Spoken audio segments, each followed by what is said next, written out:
Nunca imaginé que una cena de Navidad pudiera oler a traición. El aire estaba espeso de perfume barato y vino tibio cuando encontré el papel doblado bajo mi plato, justo antes de que sirvieran el vitel toné. La letra era de Mateo. Lo supe por esa inclinación nerviosa de las R's. No confíes en nadie en esta mesa.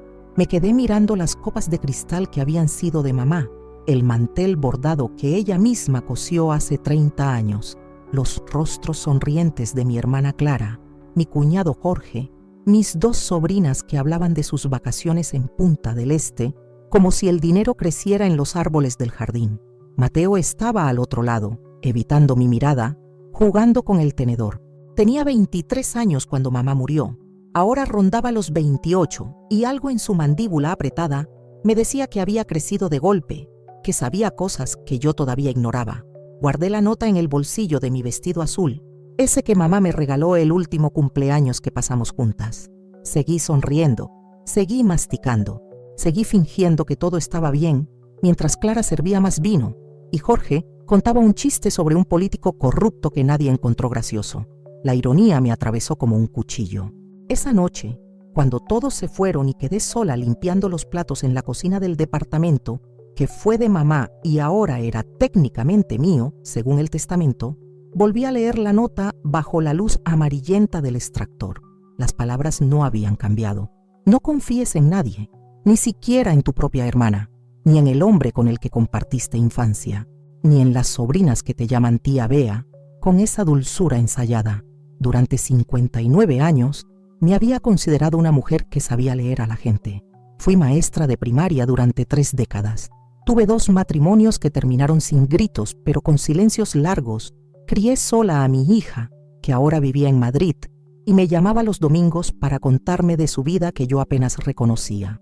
Pensaba que había aprendido a distinguir las mentiras de la verdad, que mis ojos entrenados para detectar niños copiando en exámenes también servían para ver las fisuras en las personas adultas. Me equivoqué, o quizás simplemente no quise ver.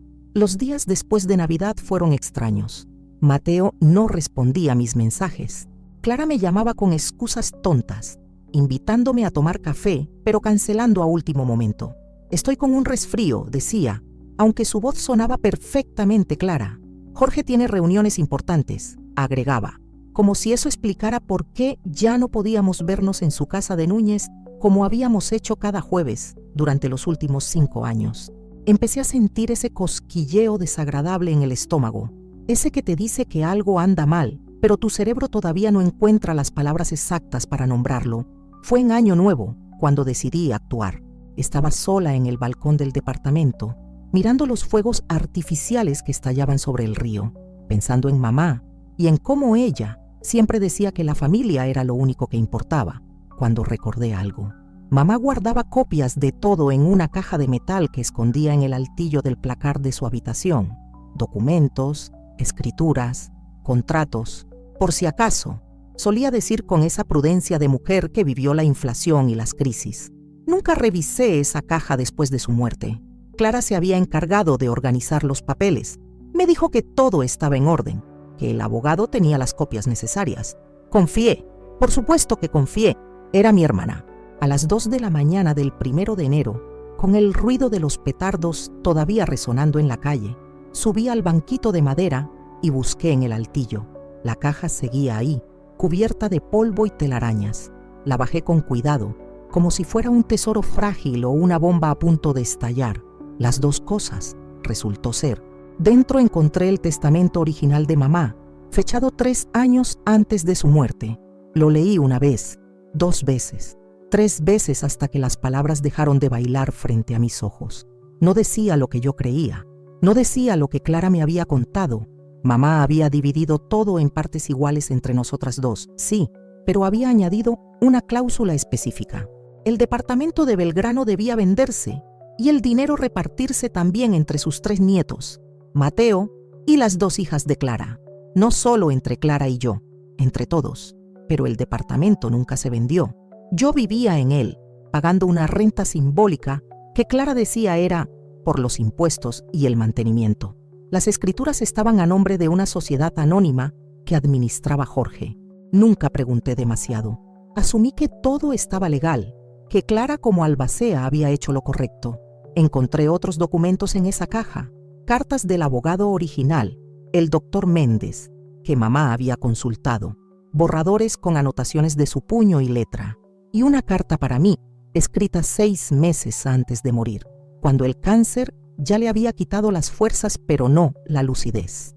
Beatriz, mi amor, si estás leyendo esto es porque ya no estoy.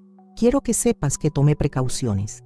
Clara es ambiciosa, siempre lo fue, y Jorge la empuja. Cuida de Mateo. Él es sensible como tú. No dejes que te convenzan de cosas que no son ciertas.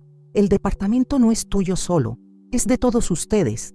No firmes nada sin leer cada palabra. Me temblaban las manos. Lloré. Lloré por mamá que me conocía mejor que yo misma. Lloré por los años perdidos creyendo que todo estaba bien. Lloré por Mateo que cargaba ese secreto solo, probablemente descubierto por accidente, sin saber cómo decírmelo hasta que lo hizo de la forma más cobarde y valiente a la vez. Una nota en una cena familiar. A la mañana siguiente llamé al doctor Méndez.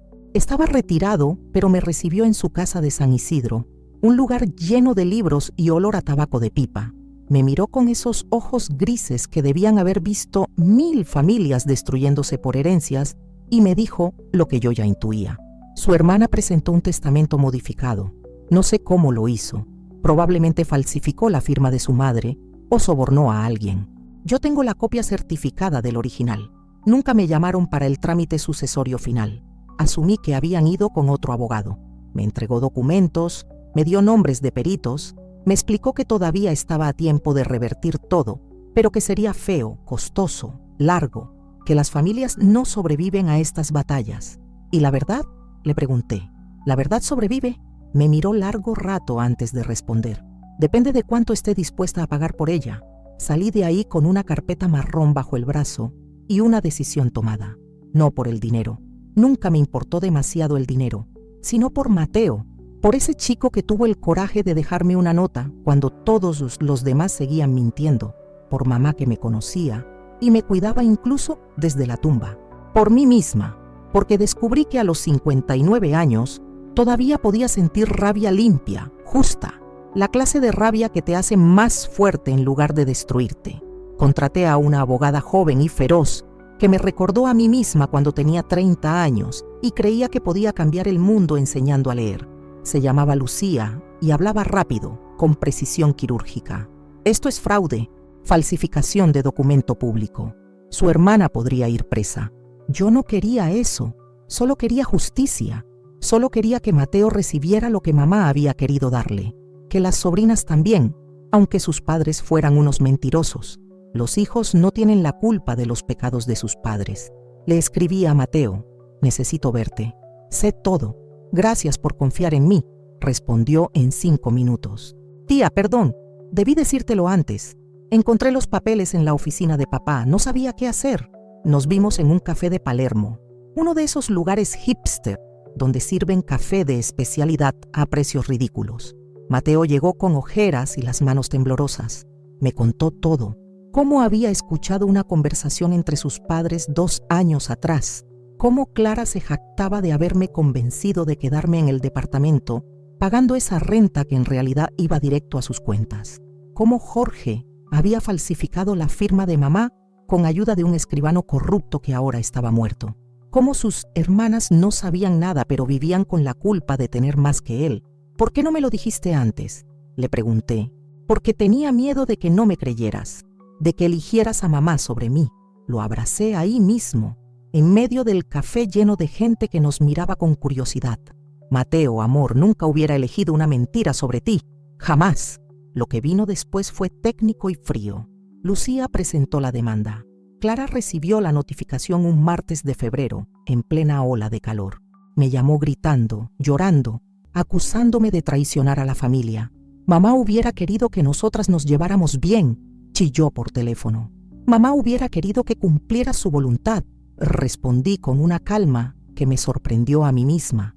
No la tuya. Colgué, bloqueé su número. Cambié las cerraduras del departamento porque Lucía me advirtió que Clara podría intentar entrar a buscar documentos. El proceso duró 8 meses. 8 meses de audiencias, de peritos caligráficos que confirmaron la falsificación, de testigos que declararon haber visto a Jorge reunirse con el escribano corrupto. El juez falló a mi favor. Ordenó la nulidad del testamento falso y la ejecución del verdadero. El departamento se vendió. El dinero se repartió como mamá había querido. Mateo lloró cuando le llegó su parte. Voy a poder terminar la carrera, me dijo. Voy a poder vivir sin pedirles nada. Las sobrinas me mandaron mensajes tímidos, agradeciendo sin saber bien cómo procesar que sus padres las habían usado en un fraude. Clara y Jorge se divorciaron 6 meses después. Escuché por una prima lejana que él se había ido a vivir a Uruguay, que Clara había tenido que vender la casa de Núñez. No sentí pena, tampoco alegría. Solo un vacío extraño donde antes había habido una hermana. Me mudé a un departamento más chico en Caballito, cerca del Parque Centenario. Un lugar con luz de mañana y balcón con plantas. Retomé las clases de cerámica que había abandonado cuando me casé la segunda vez. Empecé a ir al gimnasio los martes y jueves. Mateo viene para almorzar los domingos y cocinamos juntos pasta con la receta de mamá. A veces hablamos de ella. A veces solo comemos en silencio, escuchando los pájaros del parque. Una tarde de otoño, mientras pintaba una maceta de barro con esmalte azul, pensé en esa nota de Navidad, en cómo una sola frase puede cambiar todo, en cómo la verdad siempre pesa menos que la mentira, aunque duela más al principio, en cómo a veces proteger a los que amamos significa dejar ir a los que creíamos amar. Esa noche preparé la mesa para uno, con el mantel bordado de mamá y una vela encendida. Cené tranquila, mirando la luz anaranjada del atardecer filtrarse por la ventana. Afuera la ciudad rugía con su tráfico y sus urgencias. Adentro, finalmente, había paz. Si esta historia tocó tu corazón, suscríbete y cuéntame qué parte te conmovió más. A veces las familias nos rompen, pero también nos enseñan quiénes somos cuando decidimos ser valientes. El día que descubrí que mi nuera me estaba robando, estaba haciendo magdalenas de limón. Recuerdo el olor exacto, ralladura fresca, mantequilla derretida, azúcar glass suspendida en el aire como nieve sucia. Era un jueves de octubre y el viento sur sacudía las ventanas de la cocina con esa insistencia brutal que solo conocemos los que vivimos frente al río. Paula había venido a tomar el té, como cada jueves desde hacía 3 años, desde que se casó con mi hijo Sebastián. Siempre llegaba puntual, siempre con ese vestido floreado que la hacía parecer una publicidad de margarina, siempre con esa sonrisa que yo había aprendido a descifrar como se descifra un idioma extranjero, despacio, con desconfianza, prestando atención a las pausas entre las palabras. Esa tarde me pidió usar el baño del segundo piso. El de abajo tiene la luz fundida. Mintió, con una naturalidad que debería haberme alertado antes. Yo estaba batiendo claras a punto de nieve cuando escuché el crujido de la madera del pasillo, ese gemido específico de las tablas frente al dormitorio principal. Mi dormitorio, el que había compartido con Ricardo durante 42 años, hasta que un infarto se lo llevó mientras podaba las hortensias del jardín. Ese sonido me atravesó la columna como un alambre de púas. Dejé el batidor. Me sequé las manos en el delantal que todavía tenía bordadas las iniciales de mi suegra, una mujer que nunca me quiso, pero que me enseñó a hacer estas magdalenas y a no confiar en las sonrisas demasiado perfectas. Subí las escaleras sin hacer ruido, con esa habilidad que desarrollan las madres para caminar como fantasmas cuando quieren sorprender a sus hijos haciendo lo que no deben. La puerta del dormitorio estaba entreabierta. Paula estaba frente a mi joyero de caoba, el que Ricardo me regaló en nuestro 20º aniversario, el que tiene compartimentos secretos que solo yo conozco. Tenía en las manos el collar de perlas que fue de mi madre, las perlas cultivadas que ella compró con el dinero de su primer sueldo como enfermera en el Maciel, las que usó el día de su boda, las que me puso en el cuello cuando cumplí 15 años diciéndome: algún día estas serán tuyas y vas a entender que las cosas valiosas no brillan, pesan. Paula las estaba guardando en su cartera, una cartera Louis Vuitton que costaba más de lo que Sebastián ganaba en 3 meses trabajando en el estudio contable. Una cartera que yo sabía que no había sido un regalo de cumpleaños ni de aniversario, porque yo siempre recordaba esas fechas y nunca había visto a mi hijo comprar algo así. Me quedé ahí, paralizada en el umbral, viendo cómo mi nuera cerraba el joyero con cuidado, cómo se acomodaba el pelo rubio teñido, cómo respiraba hondo como si acabara de terminar un ejercicio difícil en el gimnasio. Cuando se dio vuelta y me vio, no gritó, no se sobresaltó, no intentó devolver las perlas. Solo me miró con esos ojos celestes que Sebastián decía que eran como el cielo de Punta del Este en verano. Y sonrió. Mercedes, qué susto me diste, dijo con esa voz suave que usaba para hablarme siempre, como si yo fuera una anciana senil que necesitaba que le explicaran las cosas despacio. Estaba buscando una aspirina en tu botiquín y vi el joyero abierto. Estaba revisando si tenías algo descompuesto. Ya sabes, con la humedad de acá cerca del río, las joyas se oxidan. Justo encontré esto. Levantó las perlas como si fueran una evidencia de su buena voluntad, y me pareció que necesitaban limpieza profesional. Iba a llevárselas al joyero de la Rambla, ese que me recomendaste una vez. La mentira era tan elaborada, tan llena de detalles innecesarios, que por un segundo casi la creí. Casi. Pero había algo en sus ojos que no encajaba con la historia. Un brillo de pánico apenas controlado, una tensión en los hombros y, sobre todo, el hecho de que mi joyero nunca estaba abierto. Yo lo cerraba con llave cada noche y guardaba esa llave en el bolsillo secreto de mi bata, la que colgaba detrás de la puerta del baño. Paula tendría que haber forzado la cerradura o conseguido una copia de la llave. Ninguna de las dos opciones era casual. Ninguna de las dos era inocente. «Dame las perlas», le dije. Mi voz sonó más firme de lo que esperaba, más fría. «Ay, Mercedes, no te pongas así. Te digo que solo iba a... las perlas, ahora». Hubo un silencio larguísimo. Afuera un perro ladraba y el viento seguía golpeando las ventanas con esa furia de octubre que presagia tormentas. Paula dejó caer la sonrisa. Se le descompuso la cara de una forma que me recordó a esas máscaras de carnaval, cuando les quitas el soporte de cartón y quedan arrugadas, vacías. Me entregó las perlas. Las tomé sin tocar sus dedos, sin rozar su piel, como si pudiera contagiarme de lo que fuera que la habitaba. «Esto no es lo que parece», intentó. «Sebastián y yo estamos pasando por un momento difícil económicamente. Yo solo pensé que tú tienes tantas cosas bonitas y algunas nunca las usas y...» Salí de mi casa, le dije. «Mercedes, por favor, no seas dramática. Somos familia. Podemos resolver esto. Si Sebastián se entera, va a enterarse. ¿Y vas a salir de mi casa ahora o llamo a la policía?» Se fue. Bajó las escaleras con esos tacos altos que yo siempre pensé que eran demasiado ostentosos para una chica que supuestamente vivía con un presupuesto ajustado. Tomó su cartera falsa, llena de cosas robadas que yo todavía no sabía que eran robadas, y se fue dando un portazo que hizo temblar los marcos de las fotos en el recibidor. Yo me quedé en el dormitorio, sentada en la cama que todavía conservaba el olor de Ricardo en el lado izquierdo, aunque hubieran pasado 5 años, apretando las perlas de mi madre contra mi pecho, llorando de una forma seca y rota que no producía lágrimas, sino algo peor, certeza.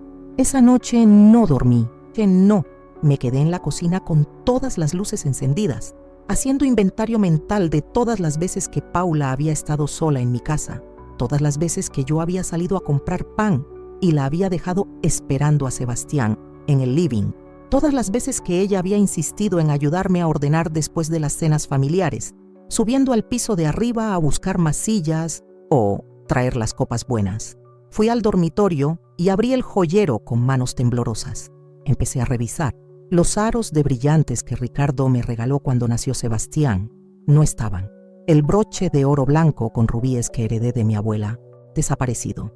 El reloj Omega de Ricardo, el que guardaba en el compartimento del fondo envuelto en terciopelo negro, vacío. Seguí buscando. La lista crecía. Anillos, pulseras, un prendedor antiguo que valía más por lo sentimental que por lo material. Todo lo que podía venderse sin levantar sospechas inmediatas. Todo lo que yo no usaba seguido porque a mis 65 años ya no iba a fiestas ni cenas elegantes. Todo lo que una ladrona inteligente sabría que podía tomar sin que la víctima se diera cuenta de inmediato. Calculé mentalmente. 3 años de jueves, 3 años de test con la suegra, 3 años de acceso ilimitado a mi confianza y a mi casa, decenas de objetos desaparecidos, miles de dólares en joyas, y yo sin darme cuenta, yo que me preciaba de ser una mujer atenta, observadora, que había criado sola a Sebastián después de que Ricardo muriera, que había manejado las finanzas familiares y el negocio de telas que heredé de mi padre. Yo, que me creía infalible, había sido engañada por una chica de 32 años con sonrisa de catálogo y manos de carterista profesional. A las 7 de la mañana llamé a Sebastián. No respondió. Le mandé un mensaje. Necesito verte hoy. Es urgente, sobre Paula. Respondió 2 horas después. Mamá, estoy en el trabajo. ¿Puede esperar al domingo? Le respondí. No, hoy, a las 8 en mi casa. Solo. Vi los 3 puntitos que indicaban que estaba escribiendo. Desaparecieron. Volvieron a aparecer. Finalmente, ok. Pasé ese viernes limpiando. Fregué pisos que ya estaban limpios. Lavé cortinas que acababa de lavar la semana anterior. Podé las hortensias con la vieja tijera de podar de Ricardo, las mismas que él usaba cuando el infarto lo tumbó entre las flores rosadas. Necesitaba mantener las manos ocupadas.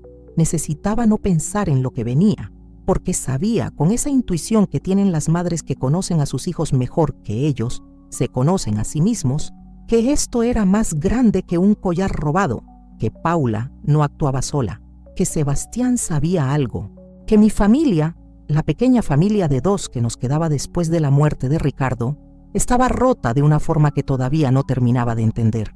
Cuando Sebastián llegó esa noche, traía ojeras profundas y un temblor en las manos que intentó esconder metiéndolas en los bolsillos del pantalón. Lo miré desde la puerta. Mi hijo, mi bebé de 40 años, que ya no era un bebé, pero que seguía teniendo esa arruga entre las cejas que le salía cuando estaba preocupado, desde que tenía 5 años y le daba miedo la oscuridad. Entró sin saludarme con beso como siempre hacía. Se sentó en el sillón del living, ese que Ricardo ocupaba para leer el diario los domingos, y me miró con los ojos de alguien que sabe que va a ser ejecutado y solo espera que el proceso sea rápido. Paula me llamó, dijo antes de que yo pudiera empezar. Su voz sonaba rota, exhausta. Me contó lo de ayer y, pregunté. Me senté frente a él en la silla de mimbre que crujió bajo mi peso. Entre nosotros la mesa de café con las magdalenas de limón intactas, nadie había probado una. Y tiene razón, mamá. Estamos en problemas grandes. Yo necesito dinero, mucho dinero. Ahí fue cuando empezó a deshacerse el mundo que yo conocía. Cuando mi hijo, mi único hijo, el que yo crié para ser honesto y trabajador y bueno, empezó a contarme una historia de deudas y apuestas, y casinos online, y prestamistas ilegales. Una historia que había comenzado 2 años atrás, después de una noche de copas con compañeros del trabajo. Una historia que Paula conocía desde el principio, pero que había decidido no contarme, decidido manejar robando mis joyas y vendiéndolas en casas de empeño del centro donde nadie preguntaba demasiado. Una historia que ahora los tenía atrapados a ambos en una espiral de mentiras y robos y miedo del que no sabían cómo salir. Mientras Sebastián hablaba, yo sentía como algo se quebraba dentro de mí. No era solo la confianza, era la imagen que tenía de mi hijo, la idea de que yo había hecho todo bien, la ilusión de que el amor era suficiente para proteger a las personas que queremos. Sebastián lloraba ahora, con esos sollozos entrecortados de hombre adulto que no está acostumbrado a llorar, que siempre se tragó las lágrimas porque le enseñaron que los varones no lloran. Le tendí una servilleta, esperé a que se calmara y entonces le dije las palabras que cambiarían todo, las palabras que había estado ensayando en mi cabeza durante las últimas 24 horas sin saberlo. Sebastián, amor, te voy a ayudar, pero no de la forma que crees, y va a doler mucho. En las próximas secciones de esta historia, Mercedes confrontará a Paula públicamente, descubrirá la verdadera magnitud de la adicción de su hijo, obligará a un tratamiento de rehabilitación, supervisará un divorcio que proteja los pocos bienes que quedan y finalmente reconstruirá una relación con Sebastián basada en la verdad en lugar del silencio cómplice. Pero esa noche, mientras el viento sur seguía golpeando las ventanas y las magdalenas se enfriaban sobre la mesa, madre e hijo se abrazaron en la oscuridad del living, sabiendo que habían cruzado un umbral del que no había retorno. Si esta historia tocó tu corazón, suscríbete y cuéntame si alguna vez tuviste que elegir entre proteger a alguien y salvarlos de verdad. Los días que siguieron a esa confesión se movieron con una lentitud espesa, como si el aire mismo se hubiera vuelto denso alrededor de nosotros. Sebastián se quedó esa noche en la casa, durmiendo en su antigua habitación, que yo conservaba intacta con los pósters de fútbol amarillentos y la cama individual donde había dormido desde los 7 años hasta que se fue a vivir solo. Lo escuché llorar hasta las 4 de la mañana. Yo no dormí. Me quedé en la cocina preparando té tras té que nunca tomaba, mirando por la ventana las luces de la Rambla que titilaban como estrellas caídas, pensando en todos los pequeños signos que había ignorado. Pensé en las navidades de los últimos 2 años, cuando Sebastián y Paula llegaban con regalos excesivos para mí, pero ninguno el uno para el otro. Pensé en cómo Sebastián había dejado de hablarme de su trabajo, de sus proyectos, de sus sueños. Pensé en cómo Paula siempre encontraba excusas para que no los visitara en su apartamento de Pocitos, ese que supuestamente estaban remodelando desde hacía meses. Pensé en la vez que los vi discutir en el estacionamiento después de un almuerzo familiar, con esa intensidad silenciosa de las parejas que pelean por dinero, no por amor. Todas las señales habían estado ahí, escritas en un alfabeto que yo me había negado a aprender, porque leer significaba aceptar que mi hijo no era quien yo creía que era. El viernes por la mañana, cuando Sebastián bajó con la cara hinchada y los ojos rojos, le preparé el desayuno que le hacía cuando era chico: tostadas con dulce de leche y café con leche bien caliente. Comimos en silencio durante un rato, ese silencio cómodo que solo pueden compartir las personas que se conocen desde que una de ellas no existía. Entonces puse mi mano sobre la suya y le dije: necesito que me cuentes todo, desde el principio, sin mentiras, sin omisiones, todo. Y él me lo contó.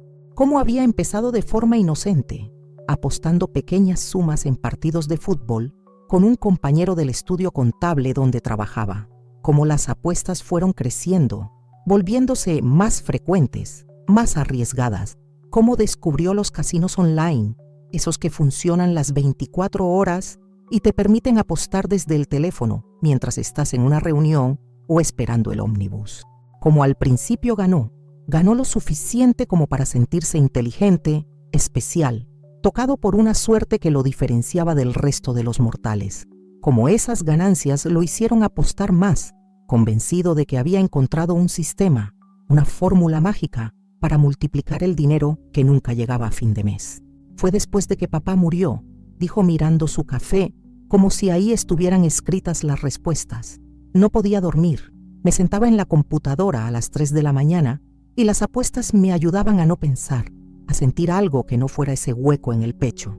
Entendí entonces que mi hijo no solo era un adicto al juego, era un hombre roto que había intentado llenar el vacío que dejó Ricardo con la adrenalina de ganar y perder, con la ilusión de control que dan los números, con la fantasía de que podía ser el proveedor exitoso que su padre había sido.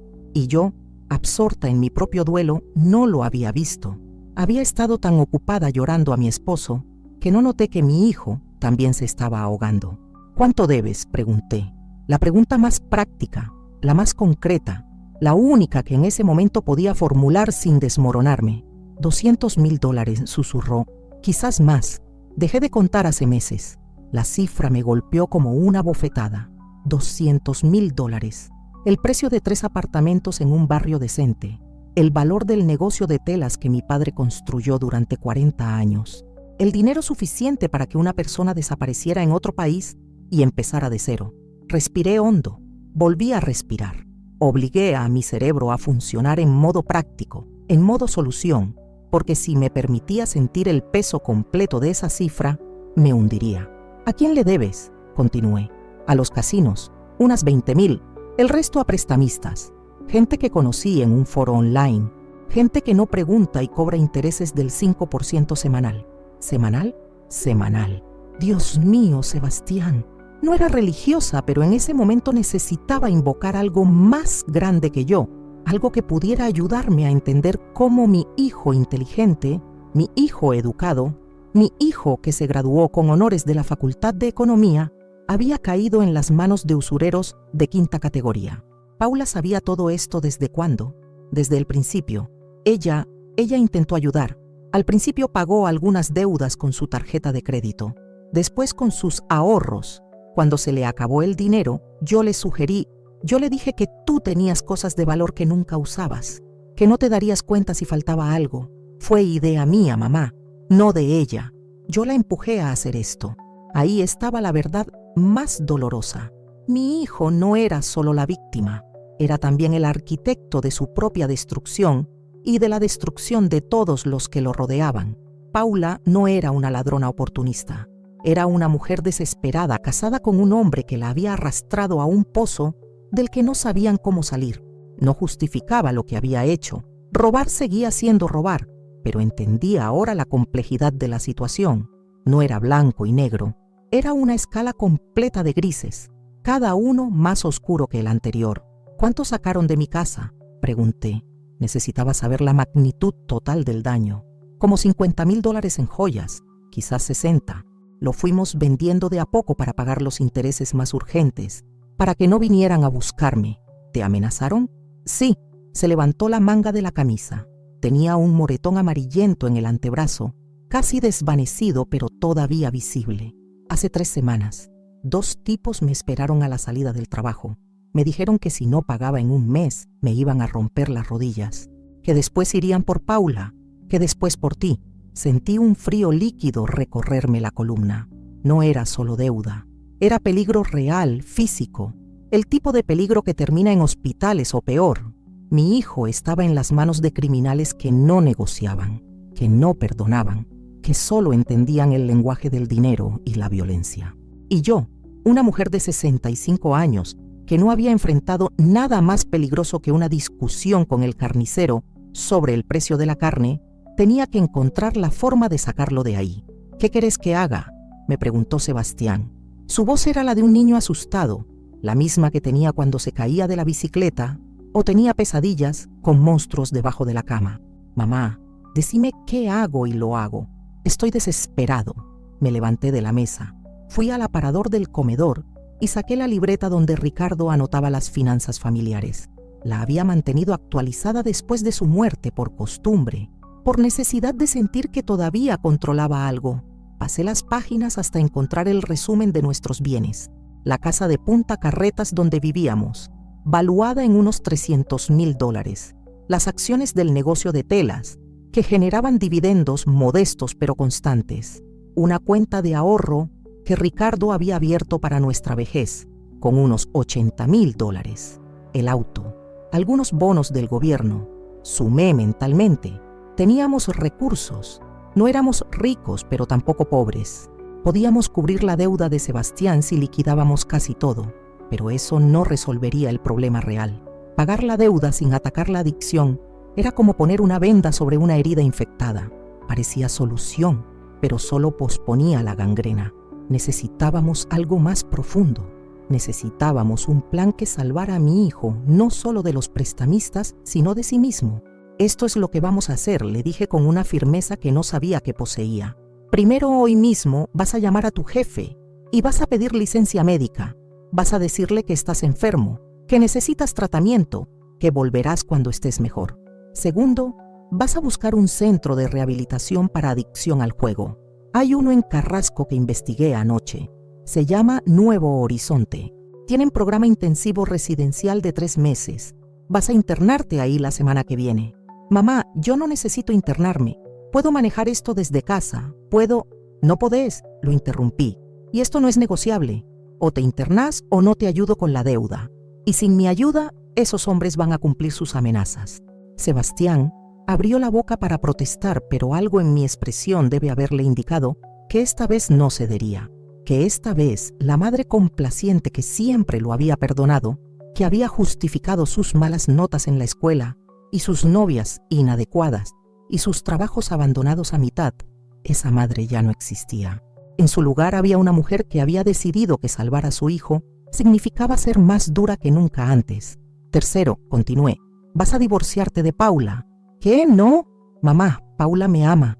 Ella solo te ayudó a robarme. Ella solo te permitió hundirte más y más en lugar de forzarte a buscar ayuda. Eso no es amor, Sebastián. Eso es complicidad. Y mientras sigan juntos, van a seguir cayendo. No puedo dejarla, está embarazada. El mundo se detuvo. Las palabras flotaron en el aire de la cocina como pájaros suspendidos, negándose a dan aterrizar. Paula embarazada, un bebé, mi nieto. Toda la ecuación que acababa de resolver en mi cabeza se deshizo y tuve que empezar de nuevo, ahora con una nueva variable que lo cambiaba todo. ¿Cuánto tiempo? Logré preguntar después de lo que pareció una eternidad. 3 meses. Se enteró la semana pasada. Por eso todo explotó ahora. Ella no quiere traer un bebé a esta situación. Me dijo que si no resolvíamos las deudas antes de que nazca, se va a ir y no voy a conocer a mi hijo. Vi las lágrimas correr por sus mejillas. Vi a mi hijo quebrarse completamente. Ese quiebre final que viene cuando ya no quedan máscaras que ponerse ni lugares donde esconderse. Y sentí, junto con la furia y la decepción y el miedo, algo inesperado. Una determinación feroz, primordial, la determinación de una mujer que acaba de enterarse de que hay un niño en camino que necesita protección. Mi nieto no nacería en esta tormenta. Mi nieto no cargaría con los errores de su padre antes de siquiera tomar su primera respiración. Está bien, dije. Entonces el plan cambia. No divorcio, todavía. Pero Paula viene a vivir acá conmigo durante tu tratamiento, lejos del apartamento donde apostabas, lejos de las tentaciones. Y yo voy a supervisar cada peso que entre y salga de sus manos. ¿Está claro? Sebastián asintió, demasiado agotado para discutir. Esa tarde llamé a Paula. Me atendió al tercer timbre su voz cautelosa. Mercedes, necesito verte, le dije. Hoy, en 1 hora, en el café de la esquina. Hubo silencio. ¿Sebastián te contó? Todo, respondí. Y ahora tú y yo vamos a hablar sobre cómo salvar a mi hijo y a tu bebé. O sobre cómo vas a criar sola a ese niño, mientras mi hijo termina con las rodillas rotas en una zanja. Elegís vos. Colgué antes de que pudiera responder. Me temblaban las manos, pero mi mente estaba clara. Más clara de lo que había estado en años. Finalmente, entendía lo que Ricardo me había dicho una vez, años atrás, que el amor verdadero no era suave ni complaciente, que a veces amar significaba ser la persona más dura en la habitación, que a veces salvar a alguien se parecía más a una cirugía que a un abrazo. Me miré en el espejo del recibidor antes de salir. Vi a una mujer de 65 años, con el pelo gris recogido en un rodete, con arrugas profundas alrededor de los ojos y la boca. Vi a una mujer que había sobrevivido a la muerte de su esposo, a 2 divorcios anteriores de juventud, a décadas de trabajar en un negocio difícil. Vi a una mujer que no sabía que era tan fuerte hasta que no tuvo otra opción. Y por primera vez en días, sentí algo parecido a la esperanza. El café de la esquina era uno de esos lugares anónimos que huelen a grasa vieja y ambición muerta, con mesas de fórmica rayada y camareros que han visto demasiado como para sorprenderse de nada. Llegué primero, me senté en una mesa del fondo, cerca de la ventana que daba a la Rambla, donde podía ver el río gris y agitado que se parecía demasiado a mi estado de ánimo. Pedí un cortado que no pensaba tomar. Necesitaba algo que hacer con las manos, algo que mirar cuando las palabras se volvieran demasiado pesadas. Paula llegó 20 minutos tarde. La vi entrar con ese andar cuidadoso de las mujeres en el primer trimestre de embarazo, cuando cada paso parece una negociación con el cuerpo. Llevaba jeans y una camisa holgada de lino blanco, sin maquillaje, el pelo recogido en una cola desprolija. Se veía más joven así, vulnerable, casi como la chica que Sebastián había traído a casa por primera vez 4 años atrás, la que se reía fácil y ayudaba a secar los platos después de las cenas sin que nadie se lo pidiera, antes de que el dinero y las mentiras la transformaran en otra cosa. Se sentó frente a mí sin saludar, pidió agua mineral. Nos miramos durante un largo momento, ese tipo de mirada que es un duelo silencioso, cada una esperando que la otra hable primero, que muestre debilidad primero.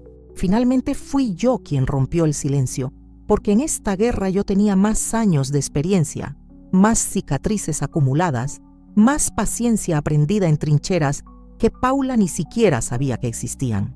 Sebastián me contó del embarazo, dije. Mi voz salió más suave de lo que pretendía. Felicitaciones. Paula parpadeó. Creo que esperaba acusaciones, gritos, dedos señaladores. No esperaba esto. Gracias, murmuró.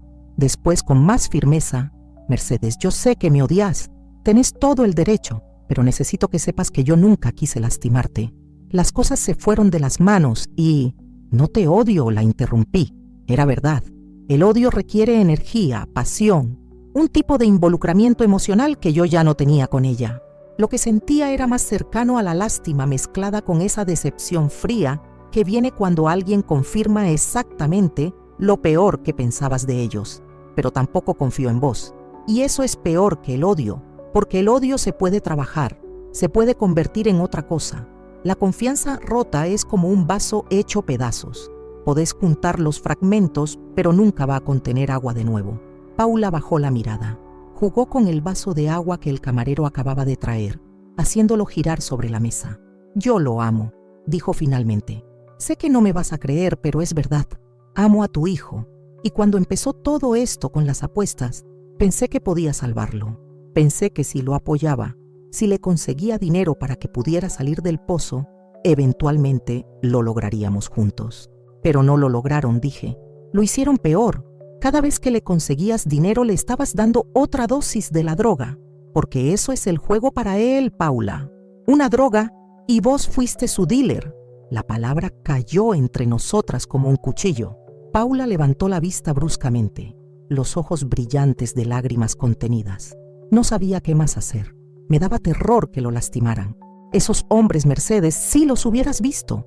Vinieron a nuestra casa una noche, rompieron la puerta, dijeron cosas horribles sobre lo que le harían a Sebastián si no pagaba. Yo estaba sola, él estaba trabajando. Tuve tanto miedo que me oriné, literalmente me oriné del terror. Después de eso solo podía pensar en conseguir dinero, el dinero que fuera, de donde fuera. Su voz se quebró. Las lágrimas finalmente cayeron silenciosas, rodando por sus mejillas sin maquillaje. Y yo, contra toda lógica, contra todo el enojo acumulado, sentí algo ablandarse en mi pecho. No era perdón, era algo más primitivo, el reconocimiento de otra mujer asustada, tratando de proteger lo que amaba con las únicas herramientas que conocía. ¿Por qué no me lo contaste?, pregunté. ¿Por qué no viniste a mí antes de que llegara esto? Porque Sebastián me lo prohibió. Me hizo jurar que nunca te diría nada. Decía que vos ya habías sufrido suficiente con la muerte de Ricardo, que no podía cargarte con sus problemas también. Y yo soy una cobarde, Mercedes. No tuve el coraje de desobedecerlo. No tuve el coraje de hacer lo correcto. Suspiré. Tomé un sorbo del cortado que se había enfriado y sabía a cenizas. Miré por la ventana el río que seguía su curso, indiferente a nuestros dramas humanos, que había estado ahí antes que nosotras y seguiría estando después. Pensé en todos los errores que había cometido como madre, en todas las veces que había mirado para otro lado cuando debería haber confrontado, en todas las excusas que le había aceptado a Sebastián porque era más fácil que enfrentarlo. Pensé en Ricardo y en cómo él siempre fue el disciplinador mientras yo era la que consolaba, y en cómo después de su muerte me volví aún más blanda porque sentía que tenía que compensar la ausencia del padre. Todos habíamos fallado, todos habíamos contribuido a este desastre, cada uno desde su trinchera particular. Esto es lo que va a pasar ahora, dije volviéndome hacia Paula. Mi voz había recuperado la firmeza, esa autoridad maternal que no admite discusión. Sebastián va a internarse en un centro de rehabilitación. Ya lo hablamos esta mañana. Va a estar ahí por lo menos 3 meses, posiblemente más. Durante ese tiempo, vos vas a venir a vivir conmigo. Paula abrió la boca para protestar, pero levanté la mano. No es negociable. Vas a vivir en mi casa hasta que nazca el bebé. Voy a supervisar tus finanzas, tus movimientos, todo. No porque no confíe en vos. Bueno, sí, exactamente por eso. Pero también porque ese bebé que llevas en la panza es mi nieto y no voy a permitir que nazca en medio de este caos. Vas a trabajar si todavía tenés trabajo. Vas a asistir a tus controles médicos. Vas a comer bien. Vas a dormir bien. Y no vas a tener acceso a dinero más allá de lo básico hasta que demostres que puedo confiar en vos. Mercedes, yo tengo mi propia vida. Tengo mi apartamento. No podés simplemente... Tu apartamento está hipotecado hasta el cuello. La interrumpí. Vi cómo palidecía, cómo se daba cuenta de que Sebastián me había contado absolutamente todo. En 2 meses el banco lo va a ejecutar si no pagan. Y no van a poder pagar porque todo el dinero que tienen se va en intereses de prestamistas. Así que en realidad no tenés apartamento. No tenés nada excepto deudas y un bebé en camino. Y yo que debería echarte a patadas por ladrona, te estoy ofreciendo un techo y una oportunidad de enderezar tu vida antes de que sea demasiado tarde. Podés aceptar o podés irte, pero si te vas sola, sin mi hijo, sin mi ayuda, sin nada. El silencio que siguió fue denso, cargado. Paula me miraba con una mezcla de rabia y alivio, esa combinación contradictoria que aparece cuando alguien te quita el control, pero simultáneamente te quita también el peso de tener que decidir. Finalmente asintió. Un movimiento pequeño de cabeza, apenas perceptible pero suficiente. ¿Y las deudas?, preguntó con voz pequeña. ¿Esos hombres? Yo me encargo de eso, dije. Y en el momento de decirlo supe que era una promesa enorme, quizás imposible, pero que iba a cumplir de alguna forma porque no había alternativa. Tengo una reunión mañana con mi contador y con un abogado especializado en este tipo de situaciones. Vamos a negociar, vamos a liquidar activos si es necesario. Vamos a hacer lo que haya que hacer, pero primero necesito que vos me des todos los nombres, todos los números de cuenta, toda la información que tengas sobre a quién le deben y cuánto exactamente. Paula sacó su teléfono, lo desbloqueó con manos temblorosas y me mostró una hoja de cálculo que me hizo sentir físicamente enferma. Nombres, cantidades, fechas de vencimiento. Era meticulosa en su desesperación. Había llevado registro de cada préstamo, cada pago parcial, cada amenaza recibida. La lista era más larga de lo que Sebastián me había dicho, mucho más larga. ¿Él sabe qué es tanto?, pregunté señalando el total. No, le oculté algunos, los más pequeños. Los fui pagando yo sola para que no colapsara completamente. Vendí mi auto el mes pasado, vendí mi computadora, mis joyas, todo lo que tenía de valor. Ya no me queda nada, Mercedes. Por eso empecé con tus cosas. Lo siento, Dios, lo siento tanto.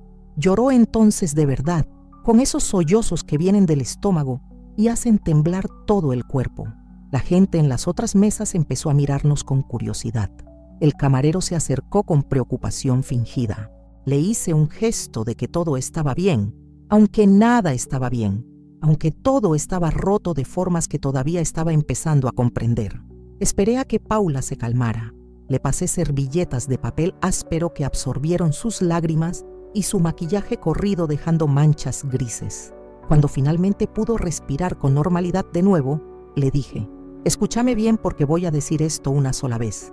Te estoy dando una segunda oportunidad, no porque te la merezcas, sino porque ese bebé la merece, porque mi nieto merece tener una madre que no esté destruida por las deudas y el miedo.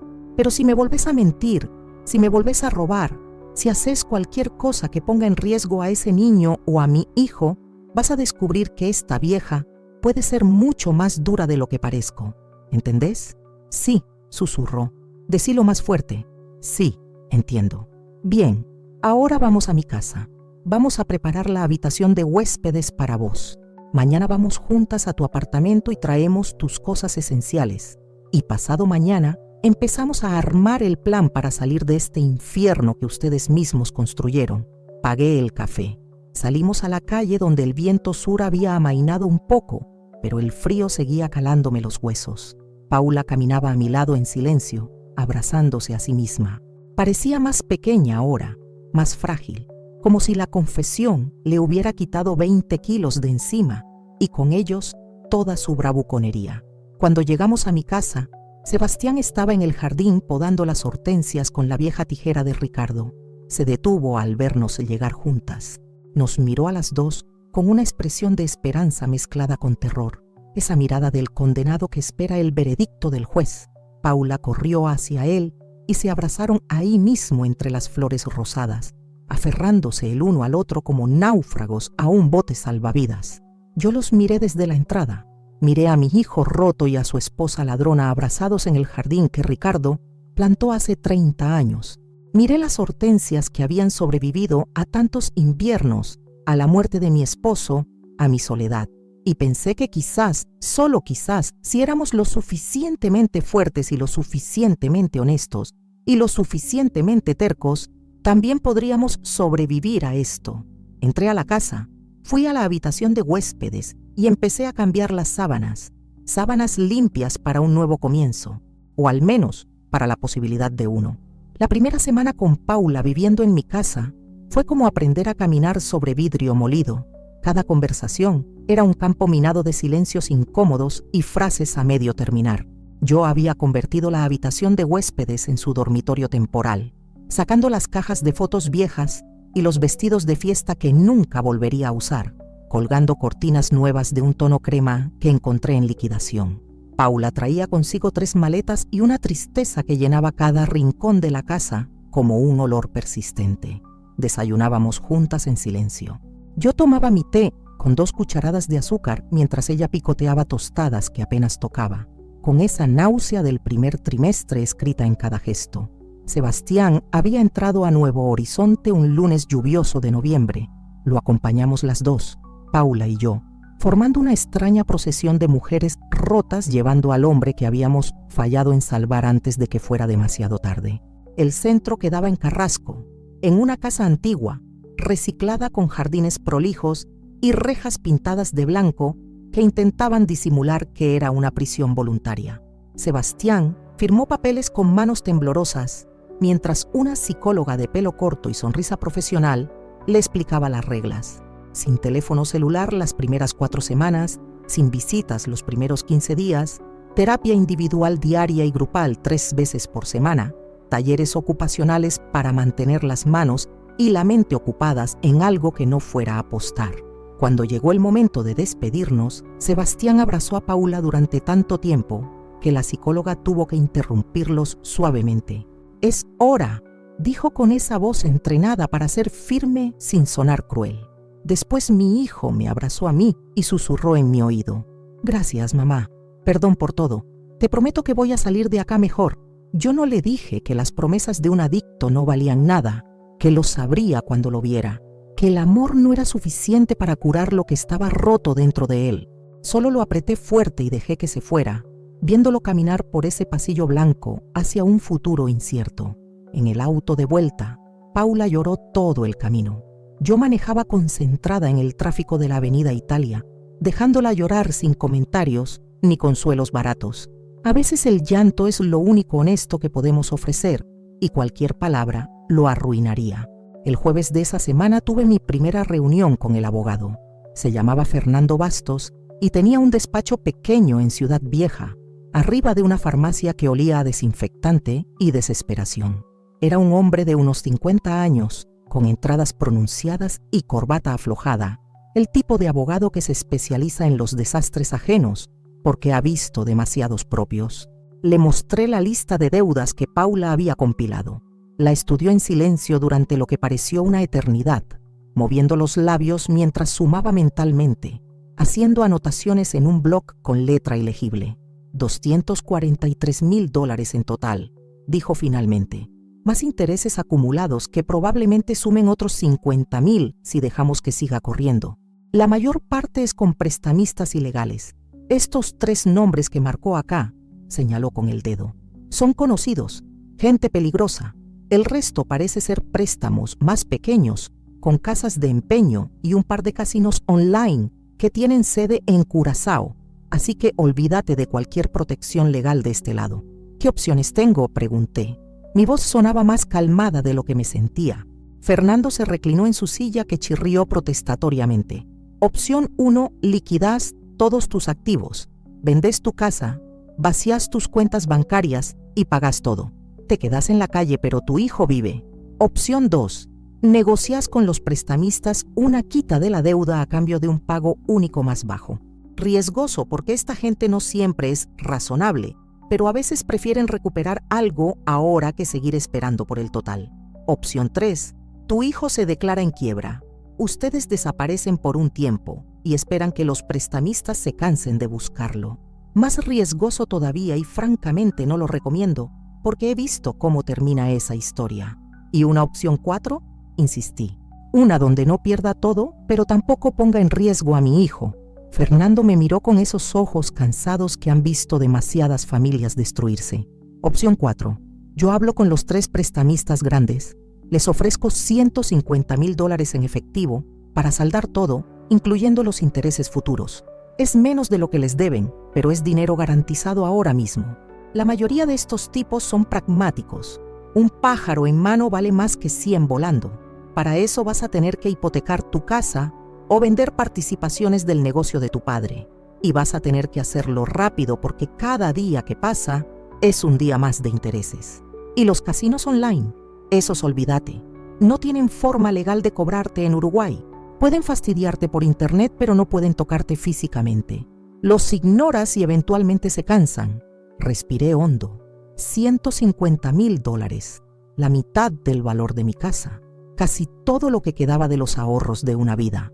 El dinero que había planeado usar para mis últimos años, para no ser una carga para Sebastián cuando fuera vieja de verdad, para tener la dignidad de elegir cómo morir cuando llegara el momento. Todo eso a cambio de salvar a un hijo que había mentido, apostado, arrastrado a su esposa al delito. Parte de mí quería negarse. Parte de mí quería dejar que enfrentara las consecuencias de sus actos, que aprendiera de la forma dura, que creciera finalmente. Pero había un bebé en camino. Mi nieto, un inocente que no había elegido nacer en este desastre. Y por él, no por Sebastián, no por Paula, sino por ese ser que todavía no existía, pero que ya tenía el derecho de nacer en algo parecido a la paz. Tomé la decisión. Hacelo, le dije a Fernando. Negocia con los prestamistas, yo consigo el dinero. Los días siguientes fueron un borrón de reuniones bancarias y papeles firmados. Hipotequé la casa que Ricardo y yo habíamos pagado durante 30 años. El gerente del banco, un muchacho demasiado joven con traje demasiado caro, me miró con lástima mal disimulada mientras me explicaba los términos. $300 mensuales durante 20 años para pagar el préstamo. A mis 65 años, eso significaba pagarlo hasta los 85, si es que llegaba. Firmé igual. Vendí las acciones del negocio de telas a mi socio menor, un hombre que había trabajado con mi padre y que aceptó comprarlas a un precio justo porque me conocía desde que yo tenía 20 años. Eso me dio otros $30,000. Paula observaba todo esto desde los márgenes, como un fantasma culpable que no se atreve a hablar pero tampoco puede irse. Una noche, después de que yo volviera de otra reunión con el contador, la encontré en la cocina preparando té. Se había cortado el pelo, un corte corto que la hacía verse más seria, más adulta. Llevaba uno de mis viejos delantales atado sobre su panza apenas pronunciada. «Mercedes», dijo sin mirarme, «no tenés que hacer esto. Podemos buscar otra forma. Yo puedo trabajar más, puedo...» «¿Hacer qué?», la interrumpí. No con crueldad, sino con cansancio. «¿Robar más joyas? ¿Empeñar lo poco que queda? Paula, esto se terminó. La única forma de salir es pagando. Y yo soy la única que tiene cómo pagar. Pero estás perdiendo todo por nosotros». «No todo. Todavía tengo la casa, aunque ahora le deba al banco. Todavía tengo mi pensión. Todavía tengo mi salud, más o menos. Y voy a tener un nieto. Eso no es nada». Se largó a llorar otra vez. Se estaba volviendo una constante. Esas lágrimas que aparecían sin aviso, culpa de las hormonas o de la culpa o de ambas. Esta vez me acerqué y le puse una mano en el hombro. No era perdón, no todavía, pero era algo parecido a la tregua. Fernando Bastos trabajó rápido. Tenía contactos en ese submundo de prestamistas y usureros, gente que conocía de otros casos similares. Arregló reuniones en lugares neutrales, un bar de Pocitos, una esquina del Parque Rodó, el estacionamiento de un shopping. Yo no fui a ninguna. Él me lo prohibió. «Estas reuniones no son para señoras», me dijo. «Deja que yo me ensucie las manos». Le entregué el dinero en efectivo que fui retirando de a poco de diferentes bancos para no levantar sospechas de lavado. $150,000 en fajos de billetes de 100 que cabían en 2 bolsas de supermercado común. Me llamó una semana después. «Está hecho», dijo. Los 3 grandes aceptaron. Firmaron papeles reconociendo que la deuda está saldada. Los otros préstamos pequeños, les ofrecí $1,000 a cada uno y la mayoría aceptó. El que no aceptó es un casino de Paraguay que no tiene forma de cobrar desde acá, así que es puro humo de amenazas. «Tu hijo está libre, Mercedes, está libre». Colgué el teléfono y me senté en el sillón del living durante horas, mirando la luz del atardecer cambiar de dorado a naranja a púrpura. No sentí alivio, no sentí triunfo, solo sentí un vacío enorme donde antes había vivido la ilusión de seguridad financiera. Había salvado a mi hijo, pero me había vaciado en el proceso. Era como sacarte sangre para dársela a otro,